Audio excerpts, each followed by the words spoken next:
असली अध्यात्म तब शुरू होता है जहां पर शास्त्रों का काम खत्म हो।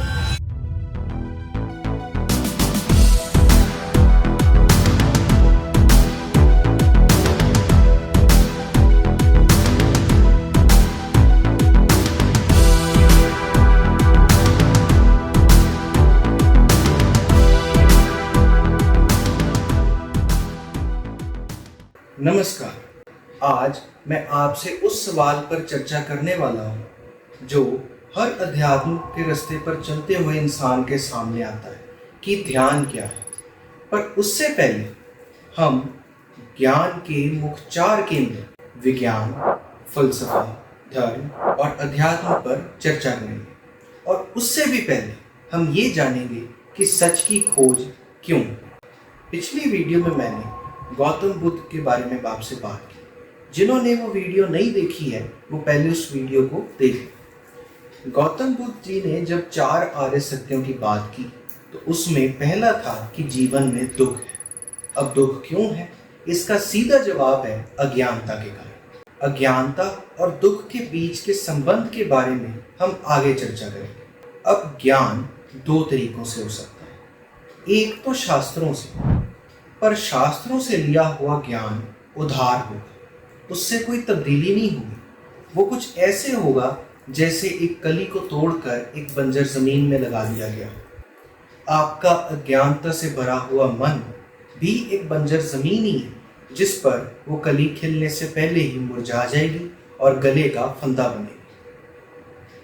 भगवत गीता श्री कृष्ण के फूल की खुशबू है, कुरान मोहम्मद साहब के फूल की खुशबू है, धम्मपद गौतम बुद्ध के फूल की खुशबू है। एक अज्ञानी इन शास्त्रों से भी ऐसे तथ्य निकाल देगा जो समाज में कुरीतियों को जन्म देगी। इसीलिए शास्त्रों को समझने के लिए तो एक सही गुरु का होना बहुत जरूरी है। दूसरा तरीका ज्ञान प्राप्ति का है अपने आप को अस्तित्व के हवाले कर, और आपके और अस्तित्व के बीच में कोई रुकावट ना हो, इस चीज में समर्थन देता है ध्यान। लेकिन ध्यान को समझने से पहले हम 4 मुख्य ज्ञान के केंद्रों को समझते हैं। पहला है विज्ञान। विज्ञान में सच की खोज का तरीका होता है एकाग्रता या कंसंट्रेशन। जब अपनी सोच को बारीक से बारीक कर कर किसी मुद्दे पर सोचा जाए। जब हम सिद्धियों की प्राप्ति के बारे में सुनते हैं तो उसके पीछे भी यही विज्ञान है। अपनी तपस्या में मन को किसी एक चीज पर एकाग्र कर कर सिद्धियों की प्राप्ति होती है। और कई लोग इसी चीज को अध्यात्म समझ लेते हैं, पर इसका अध्यात्म या सत्य से कुछ लेना देना नहीं। इसके बाद आता है फलसफा। फलसफे में सच को तलाशने का जो तरीका है वो है चिंतन या कंटेम्पलेशन। फलसफाकार किसी एक मुद्दे पर लगातार सोचते हैं, चिंतन करते रहते हैं और उस मुद्दे पर निष्कर्ष निकालते हैं। वो मुद्दे कैसे भी हो सकते हैं, खूबसूरती, प्रेम, दुख, दर्द या कोई भी।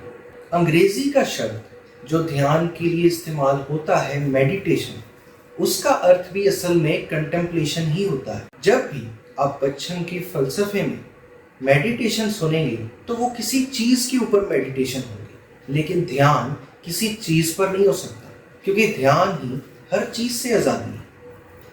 इसके बाद आता है धर्म। धर्म का उद्देश्य है कि हर इंसान अध्यात्म के रास्ते पर संसार को नहीं छोड़ सकता, तो हर इंसान को एक ऐसा वातावरण दिया जाए जिसमें वो वैसी ही जिंदगी जिए जैसा एक ध्यान को उपलब्ध व्यक्ति जीता है। लेकिन धर्म को लेकर जो सबसे बड़ा खतरा है वो है उसके भ्रष्ट होने का। विज्ञान भ्रष्ट नहीं होता, अध्यात्म भ्रष्ट नहीं होता, फलसफा भी भ्रष्ट नहीं होता, लेकिन धर्म भ्रष्ट हो जाता है। और समय समय पर महापुरुषों की जरूरत पड़ती है कि उस भ्रष्ट हुए धर्म को सही किया जाए, क्योंकि फलसफा और विज्ञान सिखाए जा सकते हैं और उनमें पहले से बने हुए सिद्धांतों को नकारा भी जा सकता है, लेकिन धर्म ये सिर्फ सौंप दिया जाता है। इसलिए इसके अंदर भ्रष्टाचार होने का बहुत खतरा रहता है। और आखिर में है अध्यात्म। अध्यात्म वहां से शुरू होता है जहां पर सारे धर्म और सारे धर्म के शास्त्र अंत होते हैं, जहां पर इंसान को इस संसार की व्यर्थता दिखाई देने पड़ जाती है। और अध्यात्म में सच की प्राप्ति का साधन है ध्यान। अब समझते हैं कि ध्यान क्या है। हम सब के अंदर जीवन ऊर्जा है जो इस जीवन को व्यतीत करने में हमारी सहायता करती है।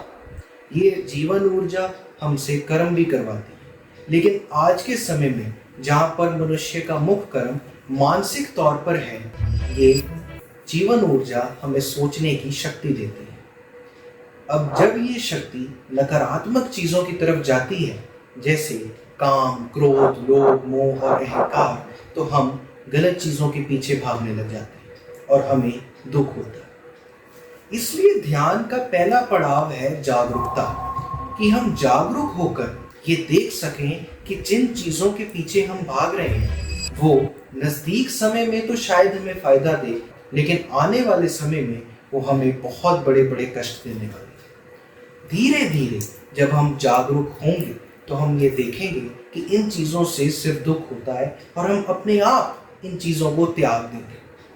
तब किसी चीज़ को त्याग कर जंगल जाने की जरूरत नहीं पड़ेगी। ज्ञान और समझ के साथ अपने आप व्यर्थ चीज़ें त्यागी जाएंगी। इसके बाद जब ऊर्जा काम, क्रोध, लोभ, मोह और अहंकार की तरफ नहीं जाएगी, इन सब से बचेगी, तो अपने आप वो शक्ति बनेगी जिससे आप संसार से ऊपर उठ सकते।